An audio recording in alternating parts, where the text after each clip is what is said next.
Hello my dear friends, welcome to lucky education. और आज हम देखेंगे चैप्टर नंबर 9 ग्लोबलाइजेशन के इंपॉर्टेंट क्वेश्चन। शॉर्ट क्वेश्चन हम देखने वाले हैं इस चैप्टर में से, और इसके बाकी जो चैप्टर्स हैं उसके शॉर्ट क्वेश्चन हमने ऑलरेडी अपलोड कर दिए हैं। कुछ एक आध दो चैप्टर रह गए, उनके भी बहुत जल्दी अपलोड कर दिए जाएंगे।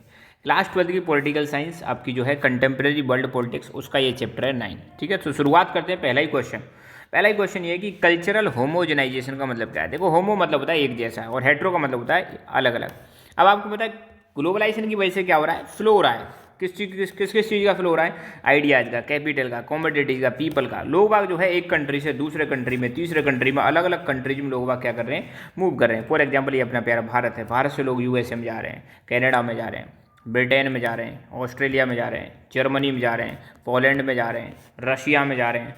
तो इस ग्लोबलाइजेशन की वजह से लोगों का मूवमेंट हो रहा है अक्रॉस दी वर्ल्ड, एक देश से दूसरे देश में जा रहे हैं। दुनिया इंटरकनेक्ट हो चुकी है। तो इस वजह से क्या हो रहा है, पहली बात अगर कल्चरल होमोजेनाइजेशन की बात करें तो कई जगह पर एक जैसा कल्चर आपको देखने को मिलेगा। ग्लोबलाइजेशन की वजह से जब एक जैसा कल्चर आपको हर जगह दिखाई दे तो उसको हम बोलते हैं कल्चरल होमोजेनाइजेशन। जैसे आज की डेट में आप कहीं भी चले आओ, इंग्लिश लैंग्वेज आपको मिल ही जाएगी, है ना। क्या मिल जाएगी? इंग्लिश लैंग्वेज मिल ही जाएगी। तो जो चीज़ें हर जगह पे मिल जाती है उसको हम बोलते हैं कल्चरल होमोजेनाइजेशन। हालांकि इसकी वजह से कल्चरल हेट्रोजेनाइजेशन वाला सिस्टम भी देखने को मिला है। When globalization led to culture. हाँ, तो यहाँ पे इसको थोड़ा सा हटा देना, ये हट जाएगा, है ना। Led to rise of more different and distinctive culture, it is called cultural heterogenization. ठीक है, जब ग्लोबलाइजेशन की वजह से क्या होता है, अलग अलग डिफरेंट और डिस्टिंक्टिव कल्चर का राइज होता है, तो उसको हम बोलते हैं कल्चरल हेट्रोजेनाइजेशन। तो यहाँ पर लेड टू के बाद राइज लिखना है आपको, है ना। अच्छा, next question, social safety nets का क्या मतलब है। देखो, अब आपको पता है ग्लोबलाइजेशन की वजह से दुनिया क्या हो रही है, आपकी ग्लोबल विलेज बन चुकी है। और अब यहाँ पे बात की जाती है कि यार सरकार को अपनी ड्यूटी नहीं भूलनी चाहिए। ठीक है, भले ग्लोबलाइजेशन हो गया है, बाहर से कंपनी आ रही है, प्राइवेटाइजेशन हो रहा है, ये सारी चीज़ें हो रही हैं, मगर सरकार की भी कुछ इंपॉर्टेंट ड्यूटीज होती हैं। क्योंकि आपको पता है हमारी सोसाइटी बहुत सारे लोग कैसे रहते हैं, बहुत सारे लोग गरीब रहते हैं, पुअर रहते हैं, उनकी भी हेल्प करने की क्या है, ज़रूरत है। तो social safety measures refers to welfare measures. इसका मतलब क्या है, welfare measures implemented by state to provide social security to poor and weaker sections of the society who is at the receiving end of the economic development. आपको पता है कि जो economic development हो रहा है देश में, जो डेवलपमेंट हो रहा है, इसमें सबसे पीछे आप देखोगे डेवलपमेंट के बिल्कुल एंड पर आपको कौन देखने को मिलेगा, पुअर और weaker sections of the society देखने को मिलेंगे। तो यहाँ पर कल्चरल सोशल सेफ्टी नेट में यही बात की जा रही है कि सरकार की जिम्मेदारी है कि उसको कुछ वेलफेयर मेजर्स चालू रखने, वेलफेयर मेजर्स को कभी भी बंद नहीं करना है। वेलफेयर मेजर्स इंप्लीमेंट करने पड़ेंगे किसको, सरकार को। किसके लिए? पुअर और weaker sections of the society के लिए। ग्लोबलाइजेशन का मतलब क्या है, it means to flow of ideas, capital, commodities, people across the different part of the world. दुनिया के अलग अलग भागों में जब आइडियाज़, कैपिटल, कमोडिटीज़, पीपल, ये सारी चीज़ें मूव करने लग जाती हैं तो इसी को हम बोलते हैं ग्लोबलाइजेशन। या हम कह सकते हैं जब देश की इकोनॉमी दुनिया की इकोनॉमी से जुड़ने लग जाए तो उसको भी हम ग्लोबलाइजेशन बोलते हैं। बेनिफिट क्या है ग्लोबलाइजेशन के? अगर कोई दो बेनिफिट पूछे तो इससे जॉब अपॉर्चुनिटीज बढ़ रही हैं, इकोनॉमिक डेवलपमेंट हो रहा है, exchange of ideas, capital, commodities, people, ये हो रहा है एक जगह से दूसरी जगह, लोगों के लिविंग स्टैंडर्ड इंप्रूव हो रहे हैं। ठीक है, ये सारे बेनिफिट्स हैं।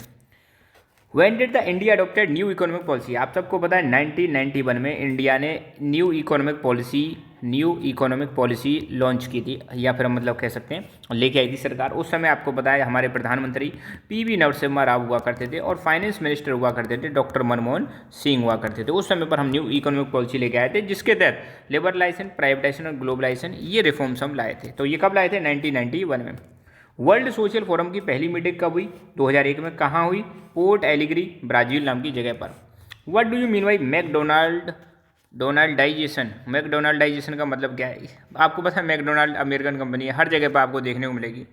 और ये अमेरिका किधर पड़ता है? वेस्ट में पड़ता है। दुनिया में अगर देखो यूएसए किधर पड़ता है? यूएसए वेस्टर्न साइड में पड़ता है। तो domination of western culture over the other nations, इसी को मैंने क्या बोला है? मैकडोनाल्डाइजेशन। अच्छा, concept of globalization fundamentally deals with flow, name them. जो कॉन्सेप्ट है ग्लोबलाइजेशन का, इसमें कुछ चीज़ें फ्लो होती हैं। तो कौन कौन सी चीज़ें फ्लो होती हैं? आइडियाज़ फ्लो होते हैं, कैपिटल फ्लो होती है, कमोडिटीज़, पीपल, टेक्नोलॉजी, इन सब चीज़ों का क्या हो रहा है? फ्लो हो रहा है।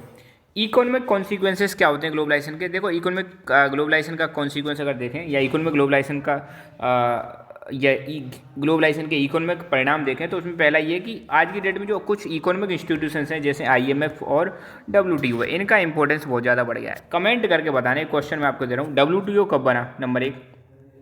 और नंबर 2, IMF कब बना था ये भी आपको कमेंट करके बताना है। और साथ ही देखो पहली चीज़ तो क्या आ रहा है, इकोनॉमिक इंपॉर्टेंस क्या है, एक तो कुछ इकोनॉमिक इंस्टीट्यूशंस हैं उनका इंपॉर्टेंस बढ़ गया जैसे IMF और WTO।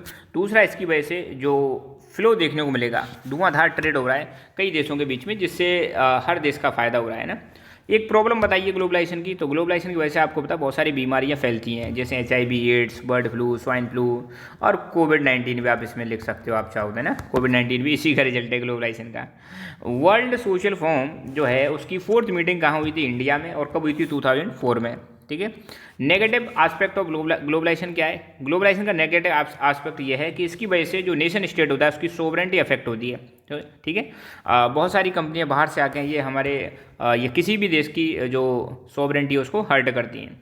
Suggest any one measure that should be taken to make WTO more acceptable to the developing countries. आप सबको पता है WTO का क्रिटिसाइज किया जाता है डेवलपिंग कंट्रीज के द्वारा। डेवलपिंग कंट्री क्या कहते हैं, ये कहते हैं कि ये जो डेवलप्ड कंट्री हैं इनके फेवर में पॉलिसीज बनाई जाती हैं WTO में। तो आप सजेस्ट कीजिए क्या कर सकते हैं, तो इसमें हम ट्रांसपेरेंसी बढ़ा सकते हैं। क्या बढ़ा सकते हैं, इसके जो प्रोसीजर्स हैं उसमें ट्रांसपेरेंसी इंक्लूड कर सकते हैं।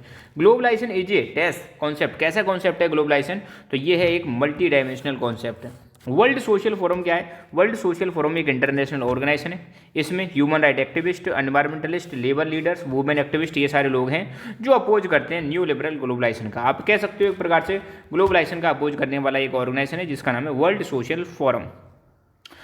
टेक्नोलॉजी का क्या रोल है ग्लोबलाइजेशन में, पहली बात तो टेक्नोलॉजी के बिना ग्लोबलाइजेशन पॉसिबल नहीं है। दूसरा इसकी वजह से आप देखो ग्लोबलाइजेशन की स्पीड और स्केल बढ़ चुकी है, बहुत बड़े लेवल पर ग्लोबलाइजेशन हो रहा है, कई सारे देश आपस में इंटरकनेक्ट हो चुके हैं, स्पीड बहुत ज़्यादा बढ़ चुकी है ना।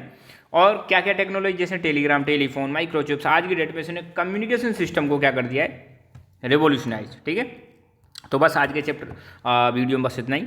और अब तक आपने लक्की एजुकेशन को सब्सक्राइब नहीं किया तो जल्दी से सब्सक्राइब करें और be the part of lucky education family. Video को लाइक करें, साथ के साथ में अपने दोस्तों के साथ जो आपके साथ पढ़ रहे हैं उनके साथ भी शेयर करें। Thank you so much.